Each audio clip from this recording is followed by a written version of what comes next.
Hey everybody, Raka here, doing a video that's a long time coming for the channel, something I'm surprised I haven't done sooner, and something I think I want to try doing differently as opposed to a similar video I made before. We're going to be ranking all the Alice in Chains albums. As you guys know, Alice in Chains is probably my second favorite band of all time. They're one of the most important bands ever for me. I've been a fan since I was 15, so it's been well over 15 years since I've been enjoying Alice in Chains. And I thought it'd be neat to actually break down their discography this way. Much like the Stone Temple Pilots video, this one's going to be kind of like a game of favorite kid. I think all of these albums are great. It's a testament to how good Alice in Chains is as a band, when I think pretty much all six of these albums are like 5 out of 5 or 10 out of 10. And realistically, the only reason they're ranked at all is because I actually just revisit some more than others. But I thought this could be cool. It could be a fun way to celebrate Alice in Chains and kind of give you guys a little sneak peek as to where I'm at before I have some of the more bigger and complex videos coming. I have a really big one coming soon, so stay tuned. I can't wait to get that out for you. But before any of that shows up, let's jump in Alice in Chains. Let's do this. Rounding out the bottom of the list, we've got The Devil Put Dinosaurs here. Now, don't get me wrong, this is a very important album to me. It's basically the soundtrack to me starting college. This pretty much came out when I was graduating high school and starting college. It was the first Alice in Chains album that came out when I was already a fan of the band. Black Gives Way to Blue was in that period before I started liking Alice in Chains. So The Devil Put Dinosaurs here was the first one that came out when I was actually looking forward to what Alice in Chains was going to make. I think there's something special about albums like that. There's that, as I said before, that nostalgic attachment, that sentimental value, because it's like this is the first one I get to look forward to. It's like I'm witnessing Alice in Chains history in real time. In many ways, I feel like I was. Hollow, Stone, Voices, the title track, Phantom Limb. These songs are basically as good as anything they ever made with Lane Staley or even JerryCantrell's solo work beforehand. Hollow in particular is one of my favorite Alice in Chains songs ever. I've always loved that riff. It's menacing, it's ugly, it's mean. It really does capture the theme of dinosaurs. The title track's really interesting. It's almost like this psychedelic criticism or satire of mainstream religion, specifically Christianity or Christian fundamentalism. And while the lyrics do get choppy at some point, I can say it's done in a way that I think is mostly relatable and something that a lot of people can understand, especially if you grew up in a fundamentalist household. Stone has one of the best riffs ever. It's such a simple riff, but I've always just loved how obnoxiously ugly and mean it sounds. Not to mention, there's all these guitar echoes throughout the album that does very much feel like dinosaurs. Voices is one of the best acoustic songs they've ever made. I think it's one of the catchiest songs Alice in Chains has ever done. It's definitely a highlight on the album. It's really one of my favorite JerryCantrell pen tracks ever. And I cannot understate how good of a song Phantom Limb is. Lyrically speaking, I've always said William Duvall is on the level of Lane Staley and JerryCantrell. A lot of what he makes really does come off as pure poetry, and this song in particular really is that. I think there's some very powerful stuff going on here, and it's deep, you know? And the entire song is like this 7-minute epic. It's one of the best things they've ever done, and it was primarily composed by William Duvall. You could always tell when it's his riffs because his riffs have like this Sabbathy vibe to them. I think Pretty Done, Hung on a Hook, Choke, and Scalpel are good examples of where Alice in Chains is at now. So before, where I talked about songs like Hollow and Voices, I feel like this is something, those songs in particular are immediately like vintage Alice in Chains. They immediately blend in with anything the band has ever done before. It's like they already composed more greatest hits for their already rich discography. And these other 4 songs, I think they're more in line with pretty much how the band is evolving. Like showing that we aren't the same band we were, not just with Lane Staley and Mike Starr, but we're different men now. We've grown since we've last been around, and I think these songs do a good job of representing that. Scalpel is probably my favorite of these 4. That's just this nice little vocal melody composed around an acoustic guitar. If I had to pick any reason why this album is the bottom of my list, it's because it's the only Alice in Chains album that feels redundant. Like Lab Monkey in particular, that's one of my least favorite Alice in Chains songs. It very much does come off like a jam session track where they don't really know what they're doing and they're just kind of letting the song write itself. It's definitely one of the few moments of the album where I zone out and the other would be Breath on a Window. Don't like Breath on a Window. It's one of my least favorite Alice in Chains songs ever. And it's weird, despite all the interesting turns it makes, I think the song is mostly boring. It's this song based around this sped up riff of Lessons Learned, a much, much better song. Kind of like Lab Monkey, I think is just trying to find some sense of direction. But this is a good album. I haven't talked about Low Ceiling, but I do like that song a lot also. This almost post-grunge riff, a very, very good earworm around it. There's a lot of people that consider this to be one of their best albums, and a lot of people like say it's just one of the best albums of the decade. I can somewhat agree with that. I feel like this is a fantastic album. It has a lot of their biggest strengths, but to me it's also their weakest one, and that's why it's at number 6 on the list. At our number 5 spot, we've got Rain Your Fog. Now, between the two, I feel like Rain Your Fog is usually the one that comes in last in a lot of Alice in Chains albums ranking. I guess I can understand why people can feel that way towards this album. It is the most Duvall, heavy album they've ever made. I think he sings lead on a majority of these songs, or at least he's doing it a lot more than he did on the last 2 albums. And I think that could be a little off-putting for some people, seeing as JerryCantrell has primarily been directing Alice in Chains since they've reunited. This album also has a bit of a personal, sentimental value to me, mostly because it came out during a very difficult period of my life. So in a way, it's kind of like a foil to The Devil Put Dinosaurs Here, whereas The Devil Put Dinosaurs Here reminds me of a lot of good times. This one definitely did come out during a period of struggle, and some of these songs really do reflect that. So Far Under in particular, lyrically, that embodies where my life was at that point. I remember The One You Know being a song I was really looking forward to. I had to do an overnight shift before that song came out, and it was the worst shift ever. Honestly, one of the worst times of my entire life. So getting The One You Know was almost like a reward for putting up with that. And I love that song. The One You Know is one of my favorite JerryCantrell riffs ever. It's just so prodding and sinister. It's a great song. I like it. It's really one of the only highlights I have of that year. I like the title track a lot. I think that's a very good tribute to all the souls that have since passed away in Seattle. And not just Seattle, but all the people JerryCantrell has met. It's kind of like a more optimistic version of Psychotic Break from Degradation Trip. Red Giant has aged particularly well, especially given the political zeitgeist we're seeing now in 2026, as well as just how many sycophants support the current administration. This song is almost like clairvoyance. It's like a look into the future. Fly is a really cool song. I do like the little catchiness of it. It's just a fun track. It's sort of like the voices of this album. And then there's other songs where I think when they're about to just go on for too long or become somewhat redundant, they do something that keeps my attention going. Drone is a good example of that. You can see Chris DeGarmo's contribution on Drone. You could feel it too, because JerryCantrell said, I have no idea where the song is going to go. Then he called Chris DeGarmo to come down and help him write with it, and it advances the song. It makes it even better. Deaf Ears and Blind Eyes is a nice little riff. It's like a heavy metal throwback. And then All I Am and Never Fade, I think these are good closers. Never Fade is kind of like a throwback to Rain Your Fog, where Rain Your Fog is talking about everyone who died. Never Fade is doing the same thing on a much more personal level, with Duvall singing it about his grandma. I think this one is a little more optimistic, and that's kind of cool that it ends that way. It starts off, it's somewhat similar to Jar of Flies. It starts off very sad, and then it has a pretty hopeful ending, in the same way Jar of Flies ended with Swing on This. All I Am is cool. I think it's one of their more interesting closers, especially when you consider that who's to say Alice in Chains is going to come back now? The band is getting old. Their bodies, some of the members, they can't handle this as much anymore. So this very well could be the last Alice in Chains song ever. I hope it's not, but if it is, I think I could be cool with that.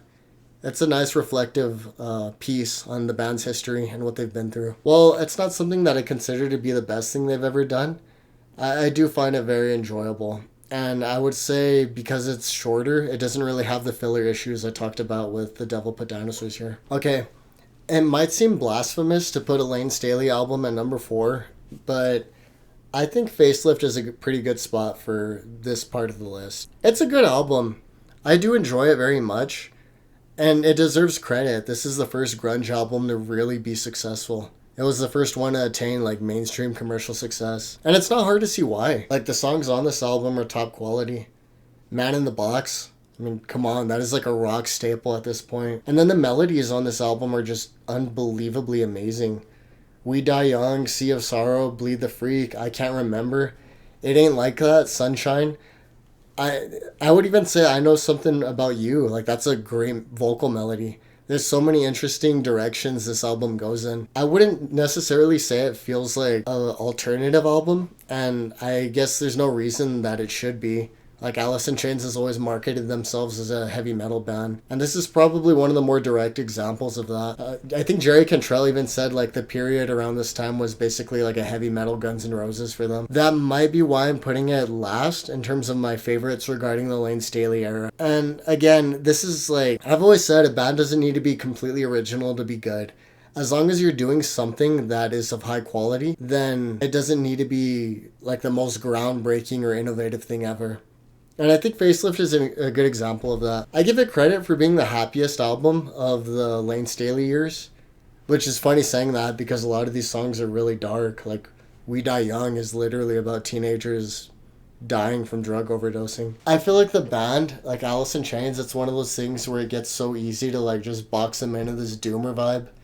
And this one shows that they can have fun too. They can party. That aspect of death is still there. Like, there is this overlooming threat of the life you're living catching up to you. I don't think it's as overwhelming as it is on, say, like Dirt or Tripod.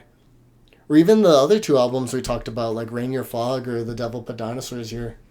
Like, there's that extinction aspect on The Devil Put Dinosaurs Here. So it's definitely the one I revisit the least out of the Lane Staley eras. There's nothing really bad about it, but I just think they developed their sound in a way that I found more engaging and compelling on subsequent releases, almost immediately after, actually, with Sap.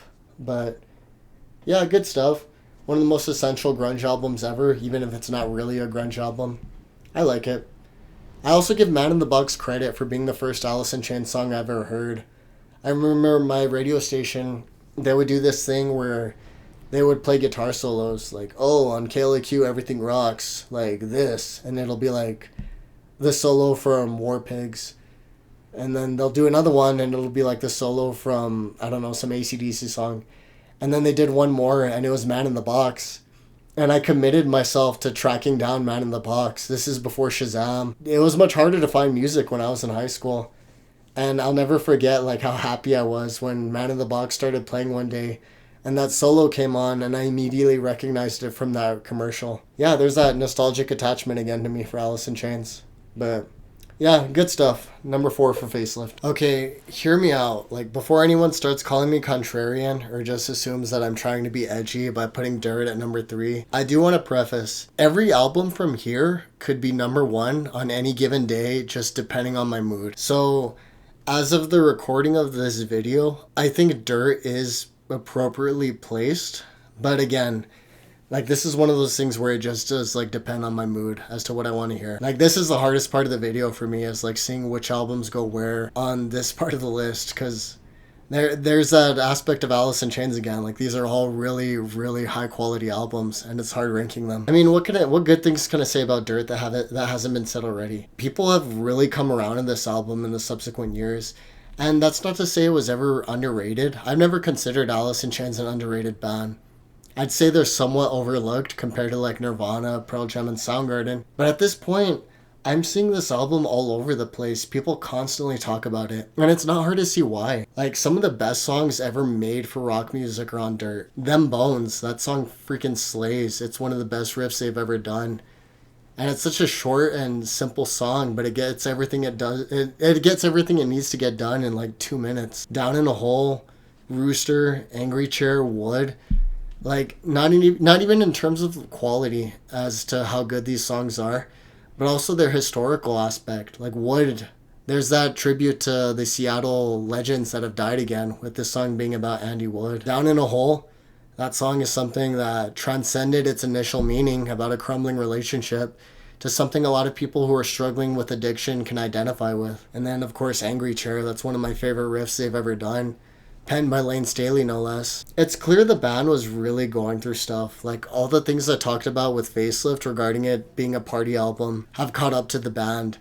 and they're kind of paying for it now. And you see this in the lyrics too, like Dirt, Godsmack, Hate to Feel. These songs, Sick Man, like there's all these talks about basically the struggle and burden of drug addiction or addiction in general.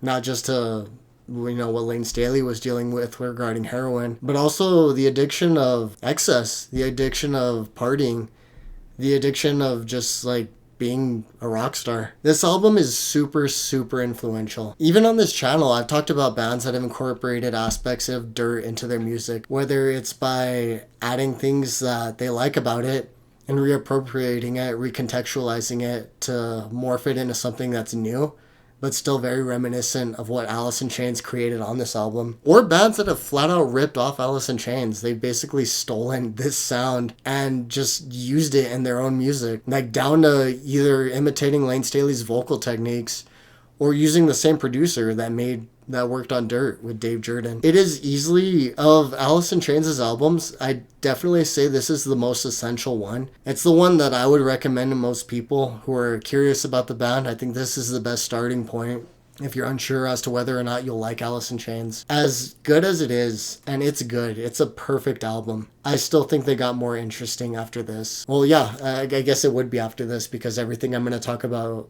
from here came post-Dirt. But don't let that make it seem like I'm undermining Dirt or that I'm diminishing its impact. It's probably like the best thing they've ever done on a cultural aspect. Like this album is permanently associated with grunge.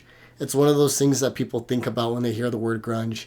Even if Alice in Chains themselves don't agree with that, there's something to be noted for that. It's almost like a Frankenstein's monster. Like we accidentally created something so good that it's almost too good for its own good. I haven't talked about Rain When I Die, but that's one of my favorite Alice in Chains songs ever. I think it's a good example of positive synergy. So in Lab Monkey and Breath on a Window, I kind of complained that the band is sort of coasting along.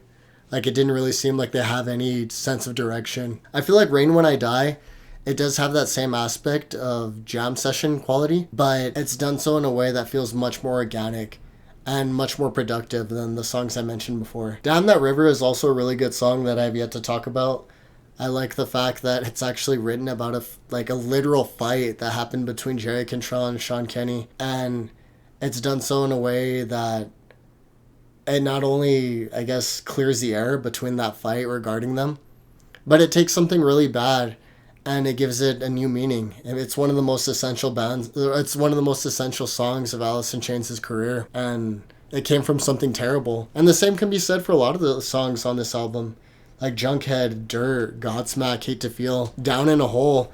These songs all stem from a really dark place, from a really unhappy place for the people who wrote them, but they've been recontextualized and they've adapted a new meaning to so many people across the world. So yeah, Dirt, it may be the best Alice in Chains album. It may be one of the greatest albums of all time, but as perfect as it is, I somehow can't believe it, but the band got more perfect after this, and we're going to talk about that. Yeah, this was really hard putting this album at number 2, but I think Black Gives Way to Blue is fitting here. I really want to, I was like this close to making it the number 1 album, mostly because the one thing that separates Black Gives Way to Blue from every other album I've talked about so far is instead of it having an aspect of death, it has like this aspect of life to it, and that's really what the album is. It's a celebration of life, the life of Lane Staley, the life of the band. I stand by this. Black Gives Way to Blue is the greatest comeback album of all time. Like Stone Temple Pilots, Creed, Soundgarden, all of these bands reunited and they put out an album, and then everything went horribly wrong after that. Alice in Chains was the only one to do it with Black Gives Way to Blue and to actively stick around. That's something that's always been really special to me about this album. The melodies here are just something else entirely. I love All Secrets Known. I think that's almost like a good resurrection piece for the band. It's like, hey, we're still alive and we're back. Check My Brain is one of my favorite Alice in Chains songs ever. I love that riff. I love that chorus. I love the verse. It's a perfect song. I love everything about it. Your Decision is beautiful.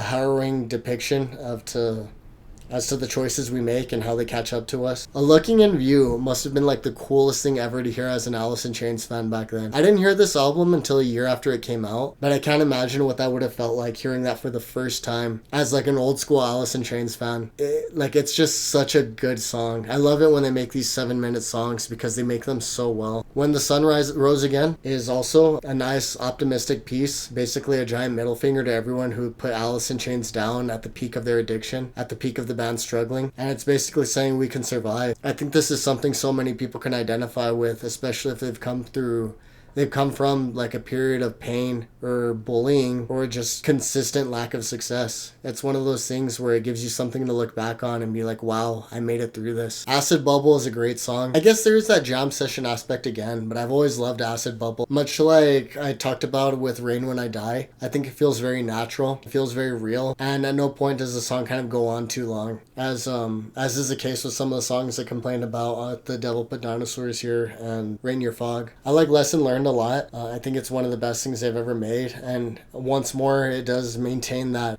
theme of survival and perseverance. Take Her Out is almost always like highlighted as the worst Alice in Chains song ever, and I've never felt that way.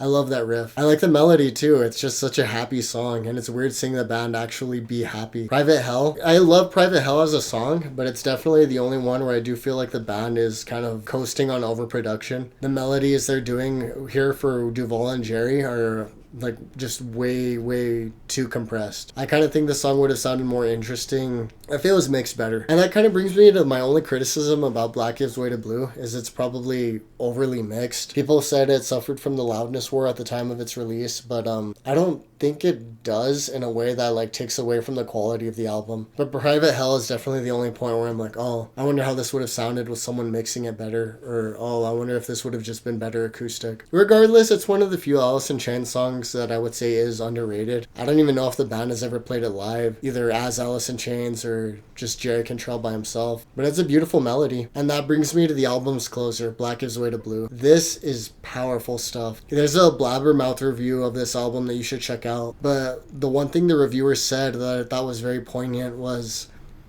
you would expect Black Gives Way to Blue, the title track, to be kind of like a speed metal closer to the album.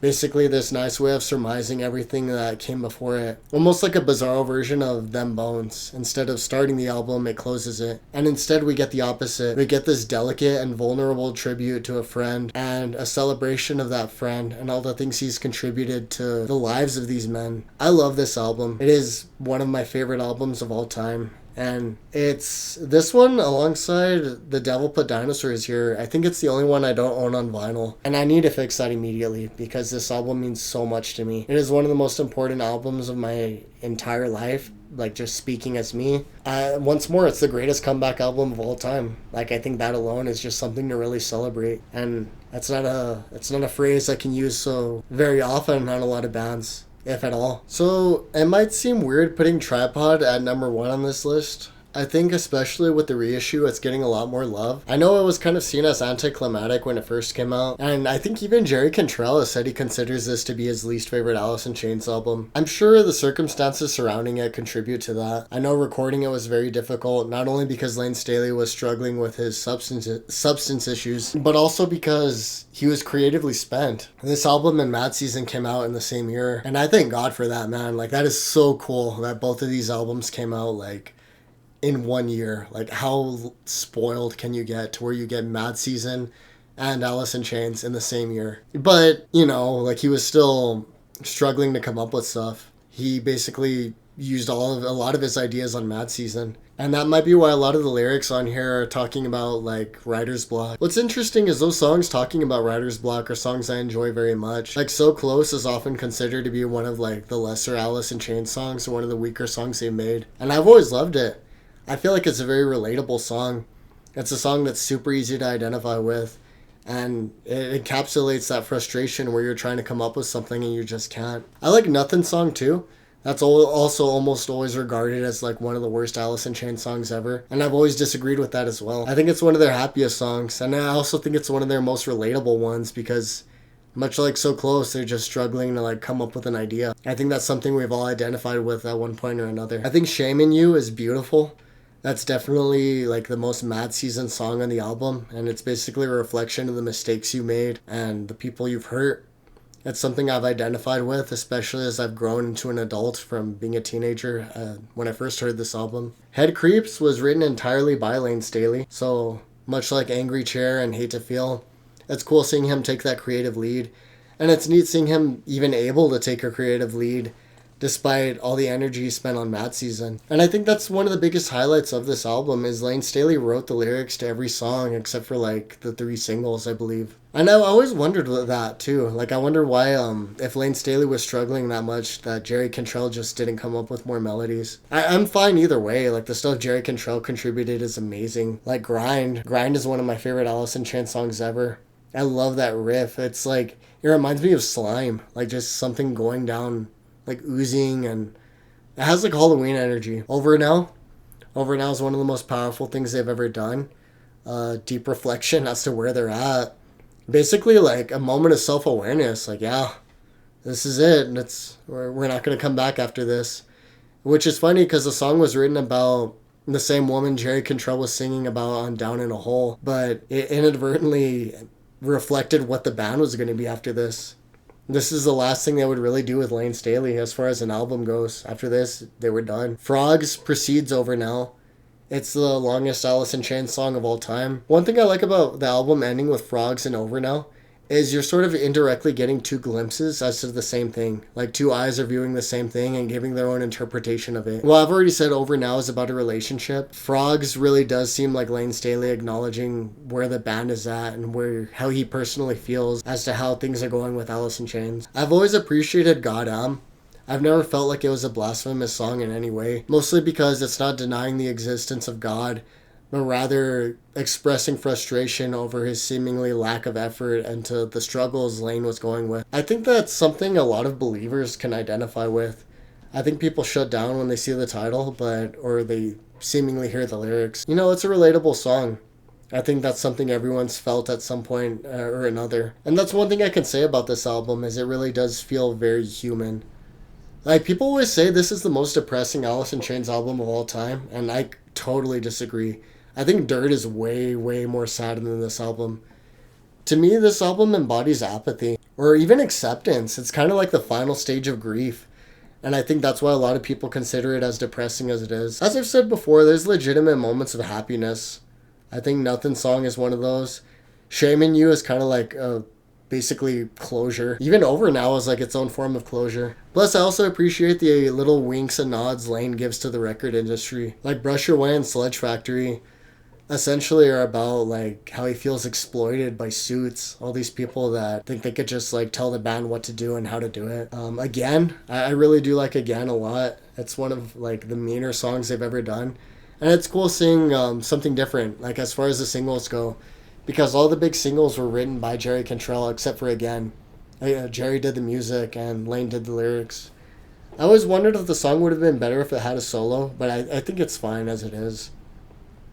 If I had to pick one criticism about this album, it's probably Heaven Beside You. I don't dislike it, but for many years it was the only Alice in Chains song I wouldn't listen to unless I was playing Tripod. Now I do kind of appreciate it. I can see how it's weird, but knowing that they had songs like Hurt a Long Time and Settling Down from these sessions, I almost wish they put either of those 2 songs on here instead of Heaven Beside You. I think it feels way too much like a Boggy Depot track to actually be on the album. Yeah, I would stand by that. This is my favorite Alice in Chains album ever. It's really close to being my favorite Lane Staley record ever. It loses out to Mad Seasons Above, but I've always enjoyed it. That's one of my favorite listens. That's one of my most essential albums. I listen to it at least a few times a year. So, yeah, beautiful, beautiful album. Okay, I know Jar of Flies technically isn't an album, and you're probably going to be like, well, if you're including Jar of Flies, why don't you talk about Unplugged or Sop? But you know what? It's my video. I'm just going to talk about Jar of Flies. I'm going to give this a rare infinity rating. I think this is the most perfect thing they've ever done. It's 7 songs. It doesn't overstay its welcome. I stand by it. It's the greatest EP of all time. I Stay Away is literally my favorite song ever. It is so weird. It is so melodic. It's so beautiful. It gets so many things right. It shouldn't work, but it does when you look at how the song is actually composed. Nutshell. I've always said Nutshell is proof that we as people have souls, because I've never even seen it as that depressing of a song. It's basically Lane's reflection over his own pain and the struggles he's dealing with. But I think the fact that a human being can even make something this beautiful is proof that we have souls. There's something there. There's something bigger to all of this, to humanity, to everything. I like Rotten Apple. I think it's one of the best openers they ever have. It's interesting seeing them go from like this, strung out, high energy albums from Facelift and Dirt to something very like brooding and almost somber. No, not almost somber, definitely somber with Rotten Apple. No Excuses is beautiful. A nice celebration of the friendship between Lane Staley and JerryCantrell, and the entire band for that matter. And also we have to talk about that bass line. Mike Inez, this is the first release he ever did with Alice in Chains. And what a way to make his mark. He hit the ground running. He makes some of the most essential most essential songs of the band's entire career are on Jar of Flies. And he co-wrote a few of them. I've always said that bass line in No Excuses is one of the most beautiful things ever. I like Well and Wasp. It's just a nice harmonic little instrumental. It's neat seeing JerryCantrell come up with stuff like this. In so many ways, he's like a prodigy. Don't Follow is like one of the most beautiful songs they've ever done. It's in the same way I said Frogs and Over Now, where like Lane Staley and JerryCantrell looking at the same situation with their own set of eyes. I think Don't Follow is a nice foil to Nutshell. That's kind of, well, it's the same thing. It's like we're looking at a painful situation, and this is my perspective on it, and this is yours. But the band was clearly depressed when they made this release. And while it sucks to know that they were struggling, and while these were born from a lot of like painful memories, it's nice knowing that they could take something like that and once again recontextualize it and reshape it into something beautiful. Swing on This might be one of my favorite Alice in Chains songs ever, just because it ends on such a happy note, In the same way Tripod ended on Over Now, I like that Swing on This ends Jar of Flies, because Jar of Flies starts out extremely unhappy with Rotten Apple and Nutshell, and then it ends with Swing on This, basically a song saying, you know what, I'm going to be okay, like everything's going to work out, like just mind your own business and I'll mind my own business. Plus it's bluesy, like it's cool seeing Alice in Chains do something that's bluesy and not super left field, because they made blues music before on songs like Real Thing and I Know Something About You, but still, it's a really nice song. Really groovy song. And there's that bass and that rhythm section between Sean Kenny and Mike Inez again. I would say Jar of Flies and Dirt. Like, this is the companion piece if you want to get into Alice in Chains. Start with these two, and then just work your way towards everything else. But Jar of Flies is beautiful. I'm sure this story's already been told, but in case you haven't heard it, the title of the album came from a science experiment JerryCantrell did when he was in like middle school or high school, where he had 2 jars of flies. One he would overfeed and one he would underfeed. And the one that he would overfeed eventually got overpopulated and they all died. And the one he underfed lived. And that message always resonated with him. It's something that stayed with him. And it's something that got attached to the greatest EP in human history. So yeah, this is an essential listen. If you're one of those people that knows nothing about my channel and you're just listening to me so I can fill out white noise, check this out. I think you'll really appreciate it. So yeah, that's it for the Alice in Chains albums ranking. I've wanted to do this for a really long time, so I'm happy I finally got it out of the way. We're doing this different format to see if this connects with people a little bit better than the Stone Temple Pilots one did, but we'll see. Let's just I feel like I've been away from the channel for too long. If any of you who are subscribed to me and have been waiting on me are still here, thank you. Everything's okay. We're just kind of like busy with work, the editor and I. But I have quite a handful of videos I want to get done and put out there. I definitely have a few scripts already finished. I just need to actually actively, piece these together and release them to the world. But I hope you guys are doing well. Do you like Alice in Chains? Tell me your ranking. I'm curious to see how yours is different from mine, how it's similar. And just let me know what you think. Let me know your experiences with Alice in Chains, what they mean to you. Maybe they mean something a little different to you than they do to me, and that's okay. I can't wait to hear what you have to say in the comments. Just be cool. It's nice seeing you guys all again, and I'll be back.